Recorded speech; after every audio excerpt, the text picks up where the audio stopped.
नमस्कार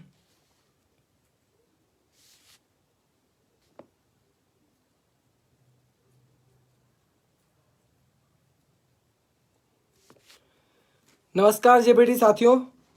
मैं अभिषेक ठाकुर। आज लाइव आने का मुख्य तौर पे जो मकसद था, सबसे पहले मैं उसी पे बात करूंगा। आगे फिर जो है अपने थोड़ी सी विचार रखूंगा। तो लाइव शुरू करने से पहले मैं चाहूँगा कि आप सभी लोग इस वीडियो को, इस लाइव सेशन को आगे भी शेयर कीजिए, ताकि आगे भी बाकी लोगों तक मेरी जो बात है सभी तक पहुंचाई जा चुके। अभी जो जेबीटी का जो केस आज लगना था, जो आज लगा, जिसमें हम लोग 3 साल से शोषित हो रहे हैं लगातार, और सरकार के द्वारा जो एक सौतेला व्यवहार यहाँ पे जो किया जा रहा है, उसके बारे में आज मैं कहना चाहूँगा कि आज क्या हुआ, और अभी जैसे बाई इलेक्शन यहाँ पे स्टार्ट हुए हैं, उसमें हमें आगे क्या करना चाहिए, क्या हमारे लिए बेनिफिशरी है। तो अभी आज जैसे कि केस था, हम लोगों की सभी की होप थी कि उसमें जो फाइनल होगा, क्योंकि हमने जो प्रेस वार्ता भी यहाँ पे, मीडिया वार्ता भी यहाँ पे पिछले हफ्ते यहाँ पे मंडी में की थी, और हमने उसमें खुले मन से कहा था कि अगर 28 अक्टूबर को सरकार अपने अधिवक्ता द्वारा अगर जो इस केस को ख़त्म नहीं करती है, तो हम जो है अपने जो यहाँ पे जेबीटी यूनियन से बाकी सभी लोगों से जो है इस चुनाव का बहिष्कार करेंगे। और आज हमने देखा कि आज हाई कोर्ट में फिर कुछ नहीं हुआ, और इससे पहले जो जियो वाला केस भी था, और भी आप अन्य जो केस ले ले, चाहे जियो आईटी का केस ले ले 817 कोड, या जेबीटी वाला जो 3 साल पहले जो इसका कमीशन हुआ था 2019 में, जो 721 पोस्ट कोड था, उसका आप केस देख लीजिए, पुलिस वाला केस देख लो, पटवारी वाला या कोई और हॉर्टिकल्चर वाला, सारे जो केस है हाई कोर्ट के माध्यम से आगे जा रहे हैं। तो पहले हमको जो है ये समझना है कि ऐसा क्यों हो रहा है, क्यों ये जो सारे जो केस है कोर्ट के थ्रू हो रहे हैं, क्यों जो है सरकार इसमें विफल हो रही है। अभी बाई इलेक्शन में भी देखो, इन लोगों ने इलेक्शन के टाइम पे जो है आचार संहिता के टाइम पे जेबीटी की जो पोस्टें निकाली,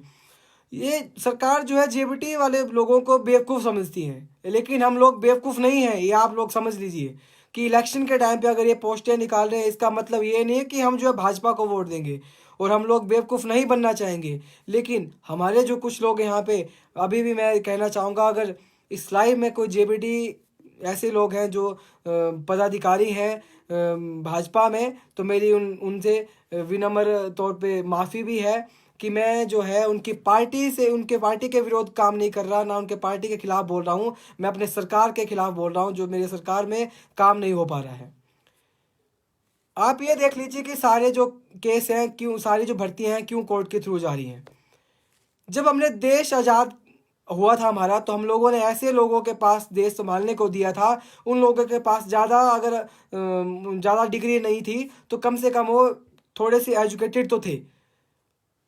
बीए एलएलबी थे, लॉ उन लोगों ने की थी। लेकिन आज आप देख लीजिए कि प्रदेश में जो लोग कैबिनेट में बैठे हैं, या जो लोग एमएलए हैं यहाँ पे, आप 10 लोगों को उठा के देख लीजिए, उन लोगों में से 4, 8 या 10 पास करके यहाँ पे बैठे हुए हैं, और खुले मन से ये कहते हैं कि मास्टर तो लग रहे मजे, मास्टर ही मजे लगाएंगे इस इलेक्शन में। ये आप लोग ध्यान दीजिए, और मास्टरों को मजे लगाने पड़ेंगे, नहीं तो इन लोगों की जो खुले तौर पे जो ये स्टेज पर से बोलते हैं कि मास्टर मजे लग रहे और मास्टर कोई काम नहीं करते, ये आप लोग इलेक्शन के टाइम पे इनको बता दो। और जब भी हम बात करते हैं यहाँ पे अच्छे दिन की, जब भी हम जिला मंडी में बात करते हैं, क्योंकि जिला मंडी के जो है निवासी हैं मुख्यमंत्री हमारे, हम भी चाहेंगे कि जिला मंडी से ही मुख्यमंत्री रहें, लेकिन कब तक ये जो है मोदी के नाम पे वोट मांगते रहेंगे, और कब तक जो है जुमलेबाजी करते रहेंगे। काम तो करना पड़ेगा जयराम जी, क्योंकि हमने महंगाई की गर्मी भी देखी, दुखों के बरसात भी देखी, और नोटबंदी की सर्दी भी देखी, लेकिन नहीं देखा तो अच्छे दिन नहीं देखे। कब तक जो है हम अच्छे दिन की तलाश में इन लोगों को वोट करते रहेंगे। आप लोगों को मैं बता दूं कि भगवान राम तो अयोध्या पहुंच गए थे,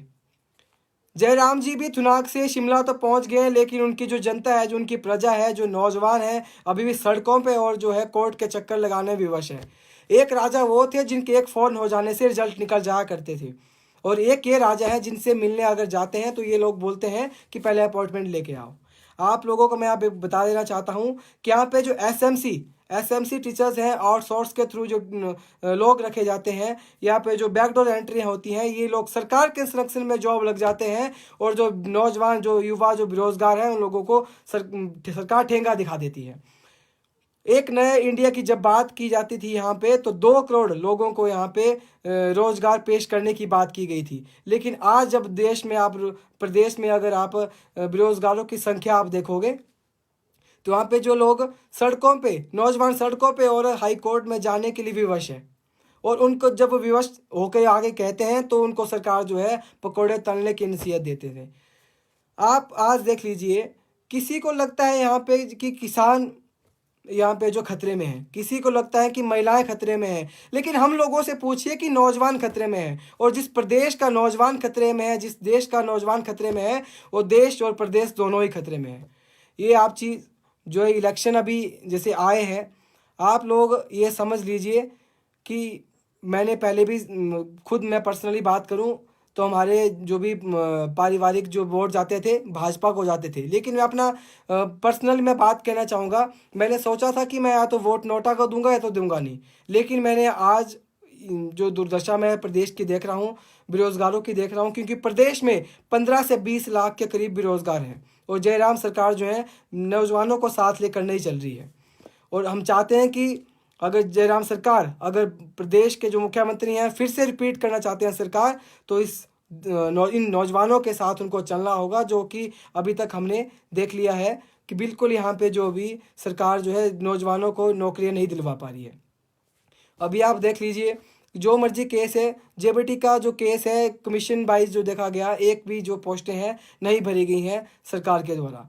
आखिर कब तक जो है हम सरकार के समक्ष जो है अपना जो है यहाँ पे राइट मांगते रहेंगे। इसमें एक मैं अब आपको बात कहना चाहूँगा, I am not asking for a justice, I am not asking for a justice, what is right if one has to ask for it, right is not a right, it has not to be pleaded, justice can't be a given or asked for, justice can only be done। यानी कि मैं इंसाफ मांग नहीं रहा हूँ, और जिसे मांगना पड़े उसे अधिकार नहीं कहते। इंसाफ मांगा नहीं जाता, इंसाफ सिर्फ किया जाता है। एक राजा थे वीरभद्र सिंह, जो एकदम से जो है अगर गलत काम कहाँ पे हो रहा है तो उसको जो है एकदम से उसका सॉल्यूशन करते थे। लेकिन जयराम जी से हमने कई बार गुहार लगाई यहाँ पे, जेबीटी वाले जो भाजपा के भी जो जिन लोगों ने उम्मीदवार हैं, जो मेंबरशिप इन्होंने ले रखी है, वो भी काफ़ी बार मिले, लेकिन हमें आश्वासन के तौर पे और कुछ नहीं मिला। तो अभी मैं आप लोगों को यही कहना चाहूँगा,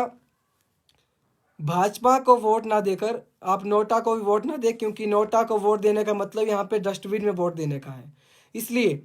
अगर आप भाजपा को वोट दोगे तो इन लोगों का जो एटीट्यूड लेवल है वो ऊपर पहुंच जाएगा। मैं चाहूँगा यहाँ पे कि आप लोग जो है किसी और विकल्प को चुने, ताकि ये लोग जो हैं अभी अगर सीटें यहाँ पे हारते हैं तो सोचने में विवश हो जाए कि ये क्यों हारे। यहाँ पे आप बीजेपी को बाइकआउट करो, आप 2022 में विधानसभा में जिस मर्जी को जिताओ, लेकिन अभी लोकसभा में जो लोकसभा का जो यहाँ पे चुनाव हो रहे हैं और जो विधानसभा के चुनाव हो रहे हैं, उनमें जो आप लोग थोड़ा सा इन लोगों को तमाचा दो, ताकि सरकार जो है आगे आने वाले 1 साल में जो है सोचने में विवश हो जाए कि हम लोगों से कहाँ कमी रह गई। ये लोग जो है एक साल जो 12 महीने जो 2022 के विधानसभा के इलेक्शन जो बचे हुए हैं, उसमें जो है सोच विचार करें कि हमसे क्या कमी रहेगी, क्या जो है हमसे क्यों नौजवान जो है, क्यों युवा जो है बेरोजगार जो है हमसे खफा रहेंगे। तभी हमारी जो आने वाली जो भर्तियां हैं वो भी संपन्न होगी, चाहे वो अदरवाइज जो है जो अभी आने वाली भर्तियां हैं पुलिस की हो या फॉरेस्ट गार्ड की हो या कोई और जेबीटी का कमीशन हो, वो भी आने वाले समय में इसी तरह से जो है कोर्ट में फंसेगा और हमें 3 और 4 साल तक जो है यहाँ पे लटना पड़ेगा और जो है सरकार के आगे भीख मांगनी पड़ेगी। तो मैं आप सभी से यही गुहार लगाना चाहूँगा, और साथ में यहाँ पे जो भी कमेंट कर रहे हैं थोड़ा अपने शब्दों पे भी लगाम लगाइएगा, क्योंकि हमारे जो कमेंट्स होते हैं, हमारी जो शब्द होते हैं, उन्हें और भी देख रहे होते हैं। प्लीज़ आप नॉन वेज कमेंट इस तरह से ना करें। और मैं यहाँ पे कोई राजनीति करने नहीं आया हूँ। मैं आपको ये नहीं बोल रहा हूँ कि आप कांग्रेस को वोट दीजिए या किसी और अन्य पार्टी को वोट कीजिए, पर मैं आपको ये ज़रूर बोलूँगा कि आप भाजपा को और नोटा को वोट ना दीजिए, आप किसी और तीसरे विकल्प के साथ जाइए, ताकि यहाँ पे जो सेंट्रल गवर्नमेंट जो है स्टेट गवर्नमेंट को फोर्स करे और प्रेशराइज करे कि आपके हारने का यहाँ पे रीज़न क्या रहा है, और यहाँ पे वो आगे आने वाले 1-1.5 साल में जो है जो काम हमारे से छूटे हुए हैं सरकार से, वो उनको पूरा कर सके। यही मैं अंत में कहना चाहूँगा। और 2 पंक्तियाँ मैं और यहाँ पे कहना चाहूँगा इन सभी लोगों के लिए। हम लिखते हैं क्योंकि हम जिंदा हैं, हम लिखते हैं क्योंकि हम जिंदा हैं, हम लिखते रहेंगे क्योंकि हम आज़ाद रहना चाहते हैं, हम लड़ते हैं क्योंकि हमारा ज़मीर जिंदा है, हम लड़ते रहेंगे क्योंकि हमें जुल्म सहना नहीं आता, हम बोलते हैं क्योंकि हम गूंगे नहीं हैं, हम बोलते हैं क्योंकि हम गूंगे नहीं हैं, हम बोलते रहेंगे क्योंकि हमें आवाज़ उठाना आता है। जय हिंद, जय भारत।